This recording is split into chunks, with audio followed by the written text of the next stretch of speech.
ყველა ისე, რომ აღარ ჩანს თითი თვალთან მიტანილი. ცამრის ხანებს ელვაჭექამ ნადირსაც კი უფრთხოძილი.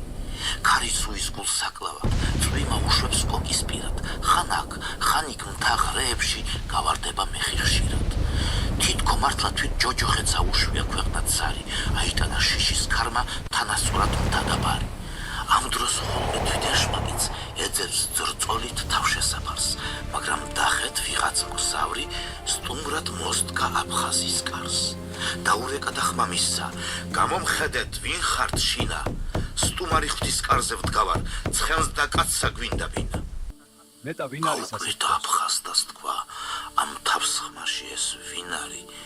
შეუკიდა ცეცხლს და უცბად გამოაყო ფაცხის კარი. გავიდა და შემოუძღვა ფეხებამდე დასველებულს, მიიყვანა ცეცხლის პირად, უდგამს სამფეხს კამს დაღალულს. აქ სკამზე. ხმას არიღებს ჯერ სტუმარი, ნაბდის თასმებს ნელა იხსნის, თავპირი აქვს შებუდნული, ყაბალახით და იცინის.